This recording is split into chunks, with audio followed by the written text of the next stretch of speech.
Welcome to the Journey to Oneness podcast. Yeah. What's up, everybody? Hello, how you doing? Hope everybody having a great time, great week. Yes. I don't know where you are, but right now it's like 8,000 degrees down here in Florida. That's why my voice kind of hoarse. It's outside that heat today. I don't know how you get hoarse with heat, but good grief, that heat It's a lot. Yeah. It takes a lot out of you. Mm-hmm.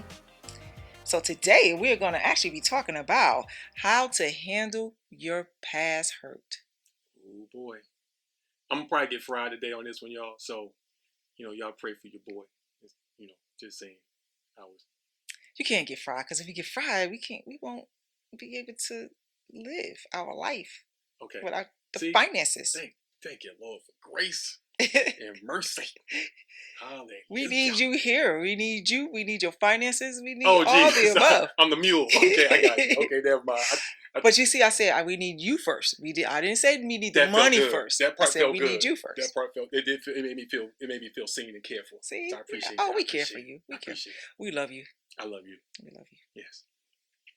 So, one of the things we want to talk about is something that now, just if anybody doesn't know, we've been together as at least friends for 37 years.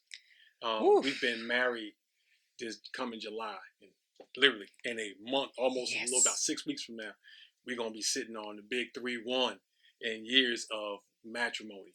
And here's the thing, it has not all been a blessing or good. Yes. Or good. It's been work.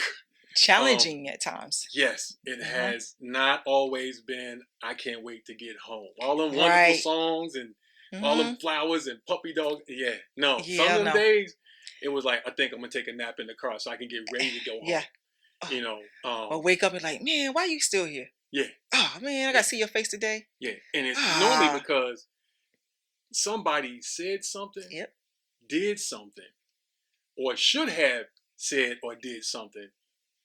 And the other person we just sat on it. Now, there were times where she just didn't say nothing, I didn't say nothing, but deep down inside, we like, I hope we can say P.O. and without too many of our Christian friends getting upset. We was pissed off. So, just being honest, you're married 37 years and you're going to go through some stuff.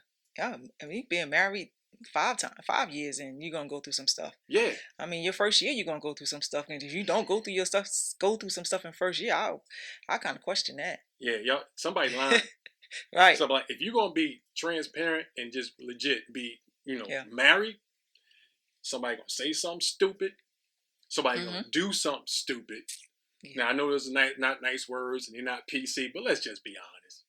Right. It's some of that stuff. It just don't make sense, right? Minor stuff. Yeah, and sometimes, and here's the thing, when we don't talk about it, it goes what? Unresolved. Yes, it gets worse later because then you bring in a lot of issues that had happened before that you never got rid of, you never discussed, and it's gonna bleed on into this situation, and this situation is gonna be blown up.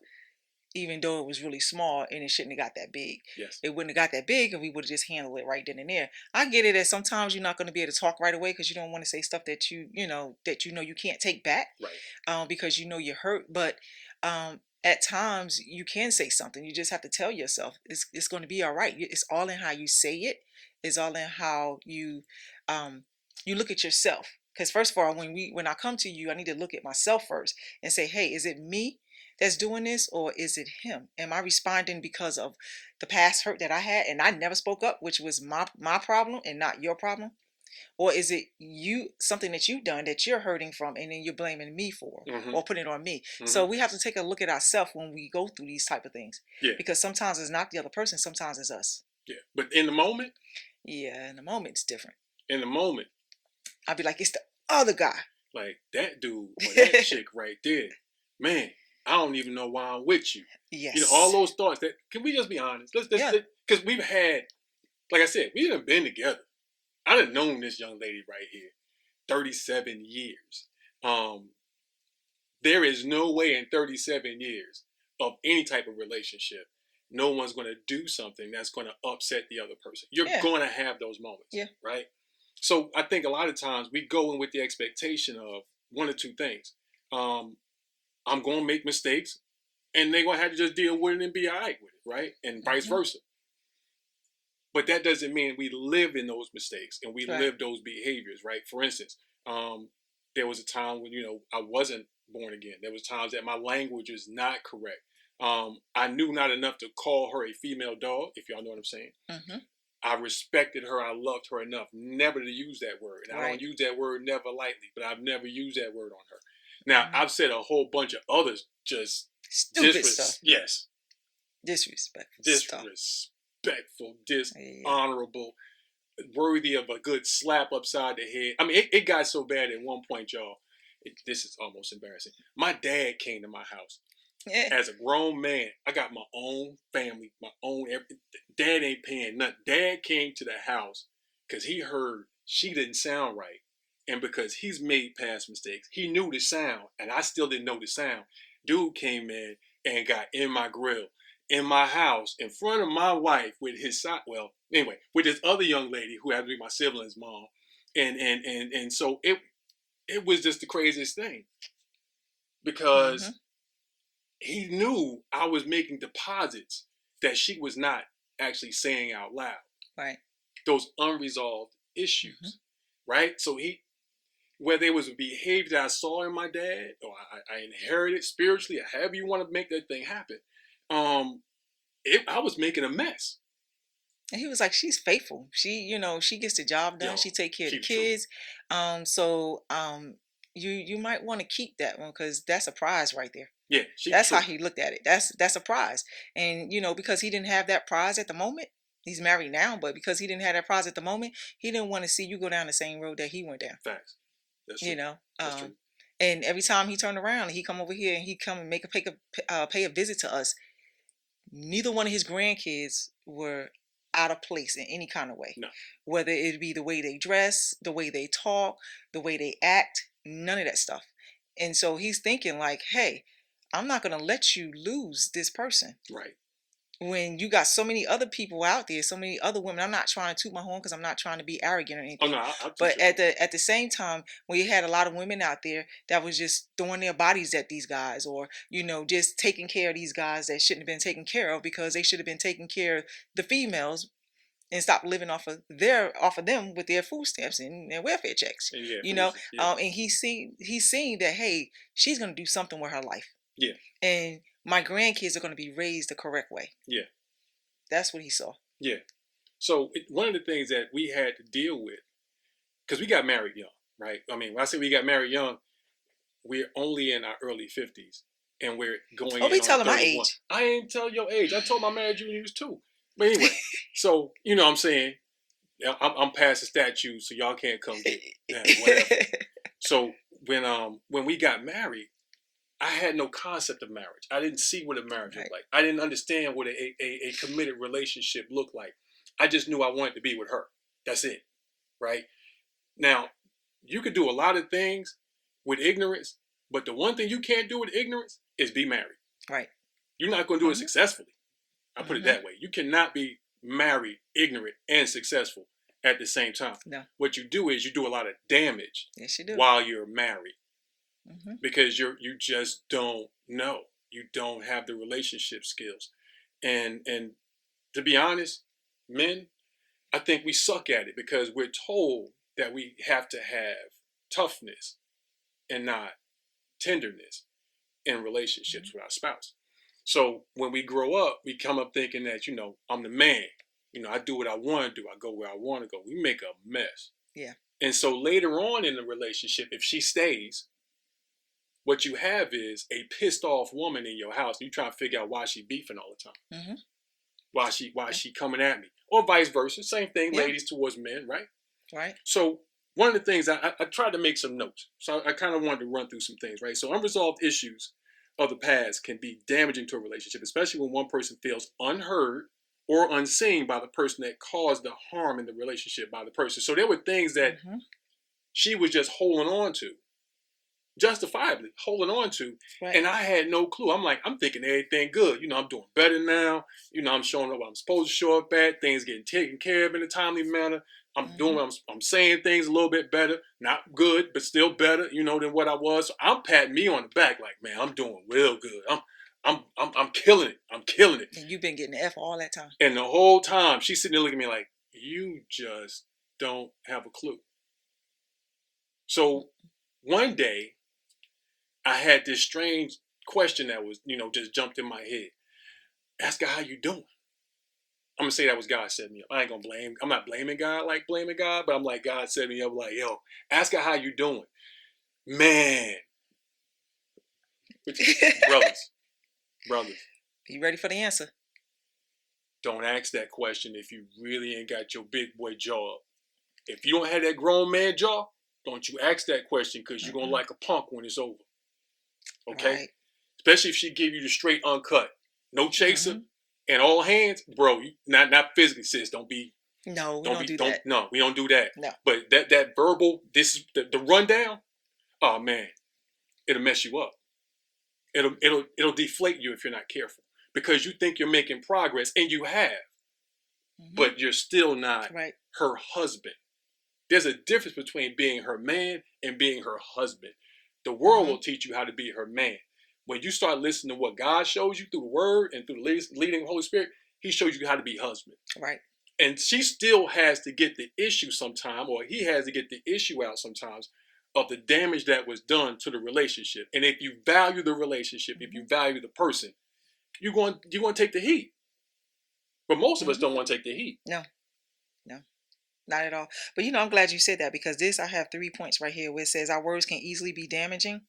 One could be when we misleading words leads others into sinful acts, attitudes, or behaviors. Yep.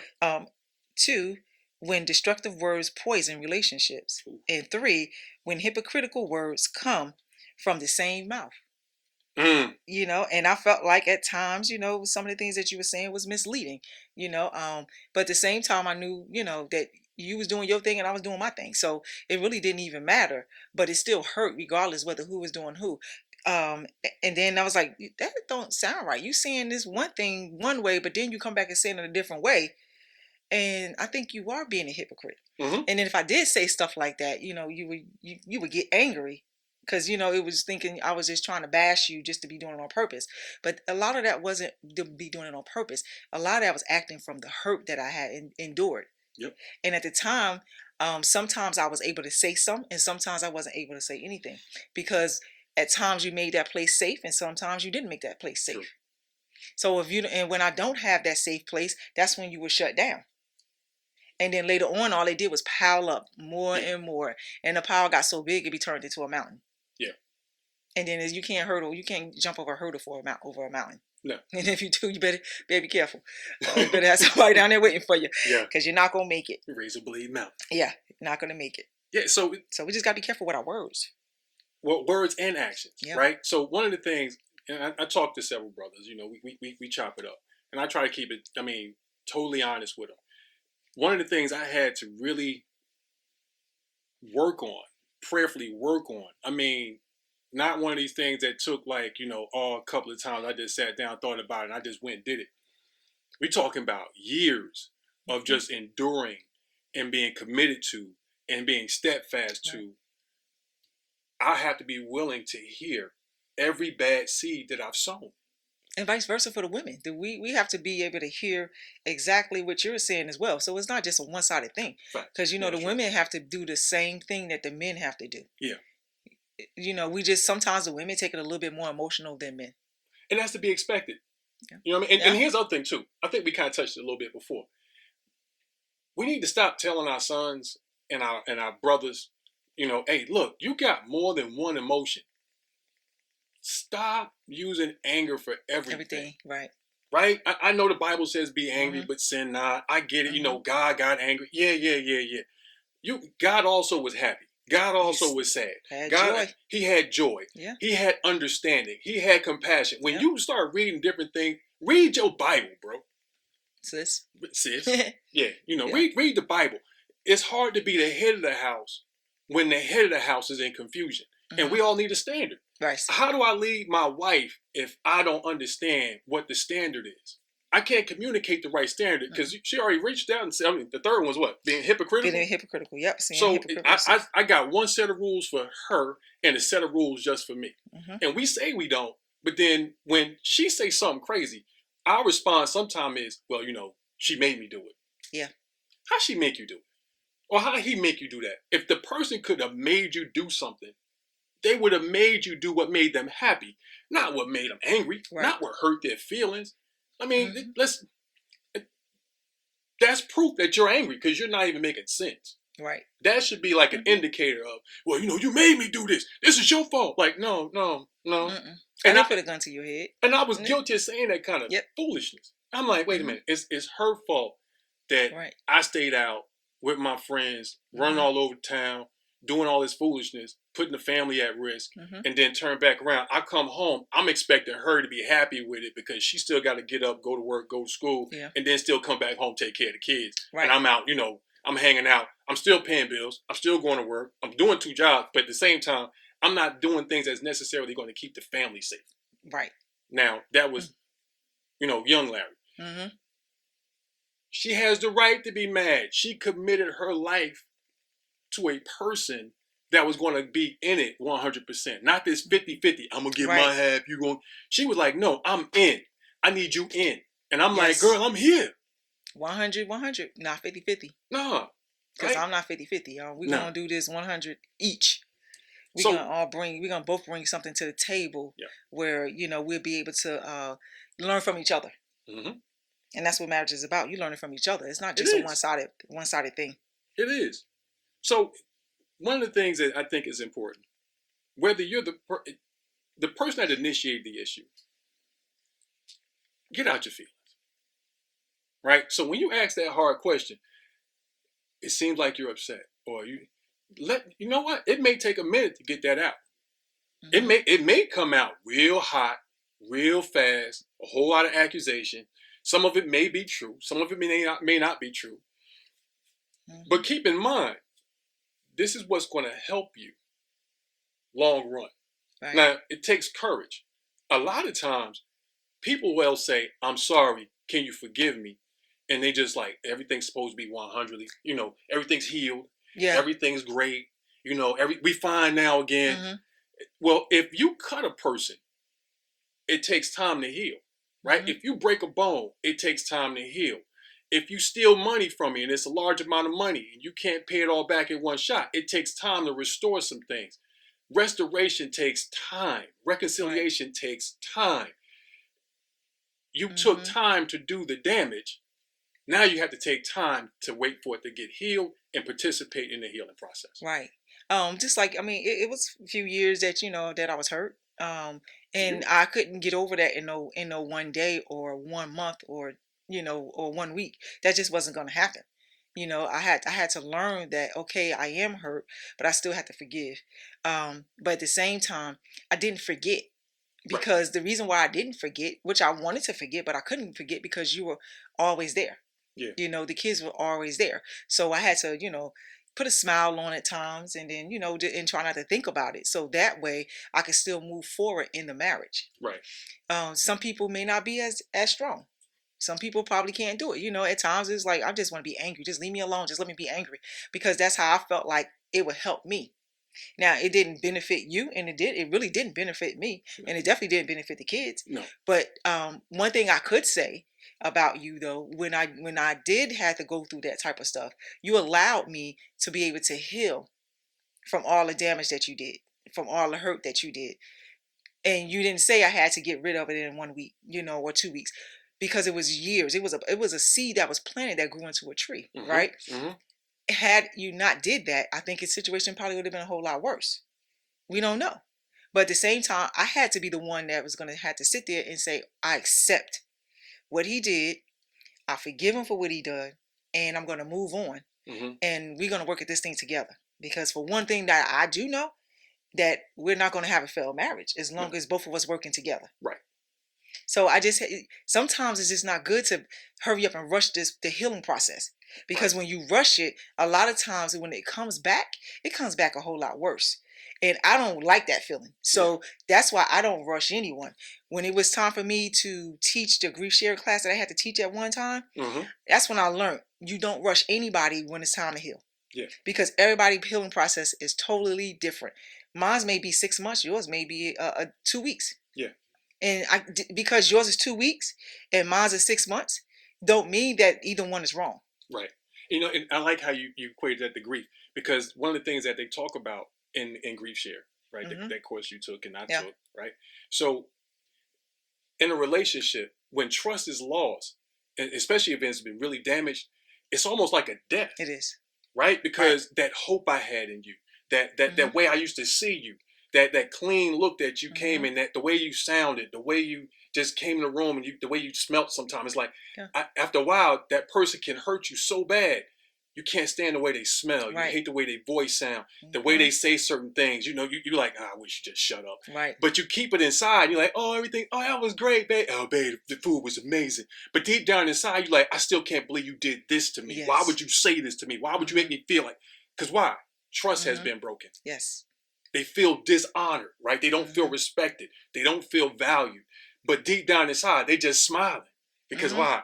Sometimes it's just for the kids. Right. Sometimes it's like, I'm in a bad spot right now. I can't get up out this hole right now, because if I get up out this hole, I leave you behind right here today. Yeah. So when those feelings are there, this is going to be a little, this one, the next couple, we're going to dig into this for a minute, because we're going to run out of time. We're not going to keep y'all like this, but we're going to dig into this, because marriages are being lost because we're not dealing with issues. Right. We just figure, you know what, we'll just disagree to agree, and then we'll just come on back. It don't work. It just don't work. So, and I don't like the saying. I'm not saying that, you know, it's a wrong saying, but I don't like the saying for me. Because then I believe that there is no, with us, I can't speak for everybody else, but with us, there's no resolution. Right. When we agree to disagree. Because eventually one of us, because we both are like really thick-headed, not that we like to, you know, argue to see who's going to win, because that's not who we are. But we were but at one point we did. You know, but at the same time, you used to always like to get the last word. And I was just shut down, don't say nothing at all. But then you always thought I was mad. A lot of times I wasn't mad. It's just why say something, because it wasn't going to even make a difference. Right? So sometimes you just have to learn how to be quiet. And then sometimes you have to learn how to talk up. Yeah. Yeah. I'm just saying. I mean.